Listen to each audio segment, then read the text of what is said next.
dan siapapun meninggal setelah duduk di kursi itu. Hello guys, assalamualaikum teman-teman. Kembali lagi dengan saya Ningdarsi. Di sini saya akan menceritakan sebuah kasus kematian Thomas Busby di sebuah desa kecil yang jauh dari keramaian kota. Tempatnya berlokasi di North Yorkshire. Terdapat sebuah cerita tentang kursi kematian. Mengerikan banget ya guys. Oke, lanjut. Dan kursi ini terbuat dari kayu biasa dan tidak berbahaya. Namun, siapa sangka kursi yang dipajang di sebuah museum dengan posisi tergantung itu sangatlah berbahaya guys. Bahaya jika ada seseorang yang mau mendudukinya. Kisah ini bermula pada tahun 1702. Thomas Busby secara brutal membunuh ayah mertuanya yang sekaligus rekan kejahatan yang sering dilakukan mereka berdua. Kisah Thomas Busby ini merupakan kisah yang menjadi kepercayaan rakyat Inggris, yaitu rakyat North Yorkshire. Konon katanya, jika ada yang duduk di kursi kesayangan Thomas Busby ini akan mengalami kecelakaan guys. Contohnya ya guys, bunuh diri atau kena penyakit-penyakit berbahaya sampai meninggal dunia. Berani nggak kalian? Beberapa sumber yang mengatakan ketika mereka sedang duduk di kursi terkutuk itu, mereka mendengar bisikan-bisikan suara yang sempat dikatakan Busby saat sebelum dia dieksekusi mati. Yaitu kata-katanya seperti ini guys. Semoga kematian datang kepada siapa saja yang berani duduk di kursi saya ini. Berawal dari tahun 1600-an, pria yang bernama Daniel sering sekali melakukan beberapa kejahatan demi melangsungkan kehidupan keluarganya ini, yaitu diantaranya adalah perampokan perhiasan, kemudian palsuan uang di seluruh kotanya. Dan Daniel ini mempunyai putri yang amat disayanginya, yang bernama Elizabeth. Dan di suatu saat Elizabeth jatuh cinta kepada seorang pria yang bernama Thomas Busby ini guys, yang sekaligus adalah mitra kejahatan dari ayahnya itu. Setelah melakukan pemalsuan uang bersama, Daniel dan Busby ini sering kali mendapatkan perbedaan pendapat guys di antara mereka tentang pembagian jatah dan kemudian beradu mulut. Belum mencapai keputusan bersama, mereka mengakhiri pertengkaran itu dan kemudian pulang ke rumah masing-masing guys. Dan besoknya pada malam hari, Daniel berkunjung ke tempat penginapan di mana Thomas dan Elizabeth tinggal. Banyak sumber yang mengatakan bahwa Daniel itu tuh pergi ke situ untuk mengajak anaknya. Pada akhirnya siapa sangka kedatangan Daniel ini tempat Busby menjadi hari terakhir Daniel mengunjungi putrinya.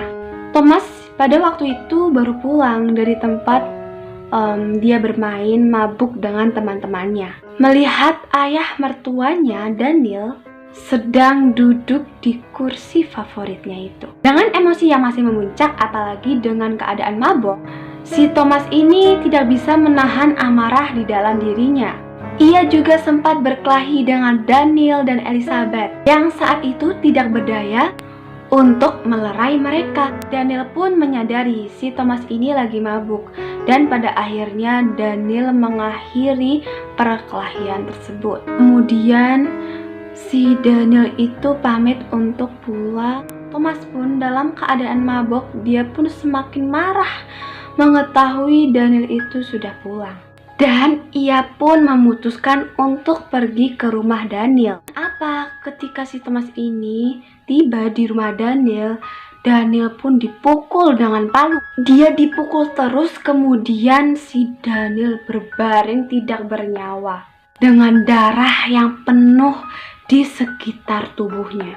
Dan ketika Daniel meninggal, Thomas pun menjadi tersangka dan diadili karena kasus pembunuhan.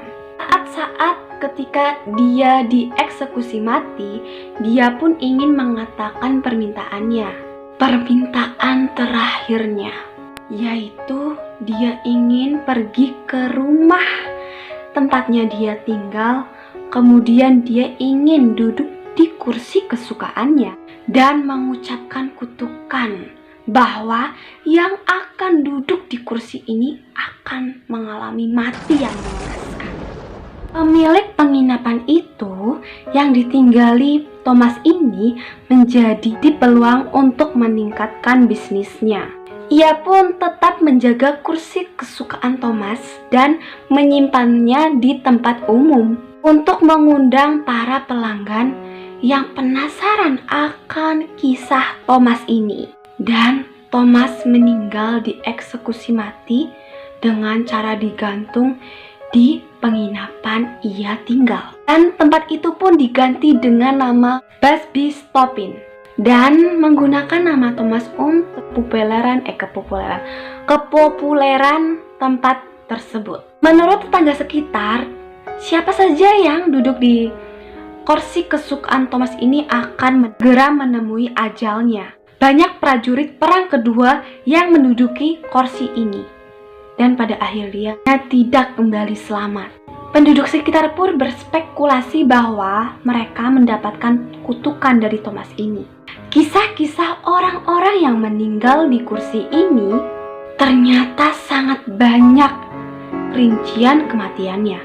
Kematiannya pun sangat bervariasi. Di antaranya yaitu seseorang yang membersihkan cerobong asap dan pada tahun 1894 setelah minum di bar penginapan dan kemudian memutuskan untuk duduk di kursi Busby dan pada esoknya pun meninggal tergantung di depan penginapan tersebut. Dan orang sekitar pun menganggap bahwa kematiannya itu adalah pengaruh dari depresi. Dan tidak sedikit orang yang menganggap bahwa kematiannya adalah kutukan dari Busby ini. Dan ada pun seseorang yang sedang magang di penginapan tersebut menantang teman-temannya untuk duduk di kursi kutukan itu. Dan kemudian sorenya pun ditemukan meninggal di tempat tidak jauh dari tempat penginapan tersebut. Meninggal karena mengalami kecelakaan yang cukup misterius.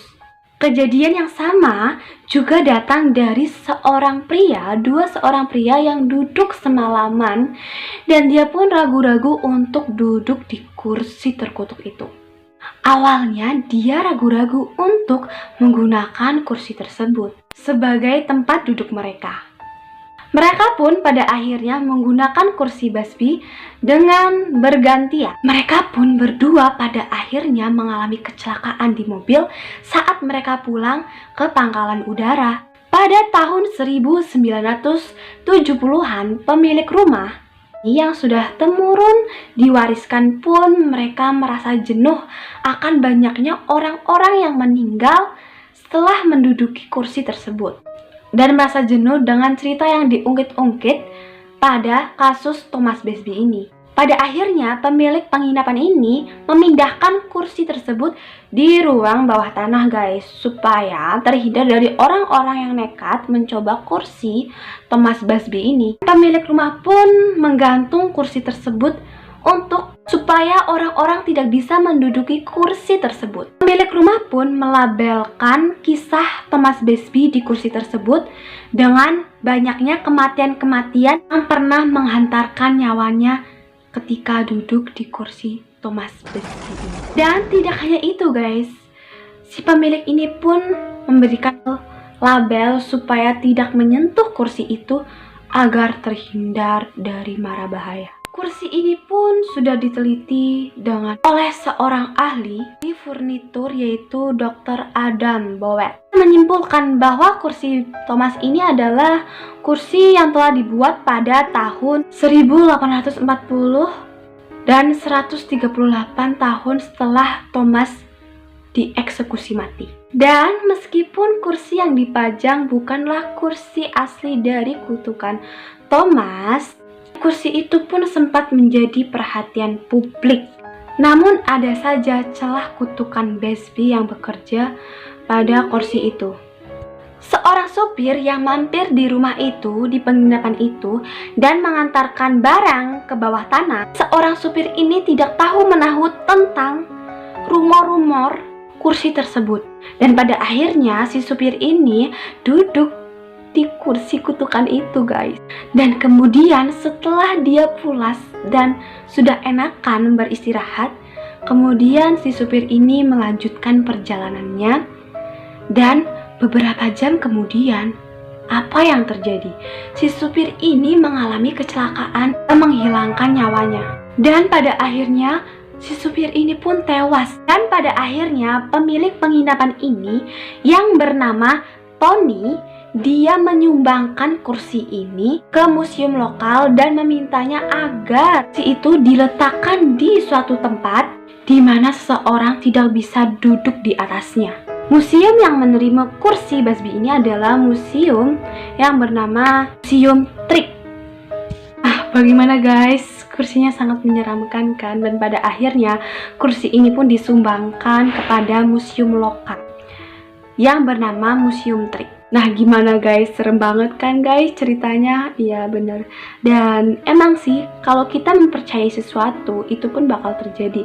Tapi dengan ini orang-orang ada juga yang dia nggak percaya. Contohnya si supir ini ya kan, dia nggak percaya, bahkan dia nggak tahu menahu tentang kursi itu. Dan pada akhirnya dia meninggal mengenaskan kecelakaan yang dialaminya. Wah, tapi nggak juga sih, kalau itu udah ajalnya mau gimana lagi ya kan. Oke, sekian dari cerita aku. Assalamualaikum warahmatullahi wabarakatuh.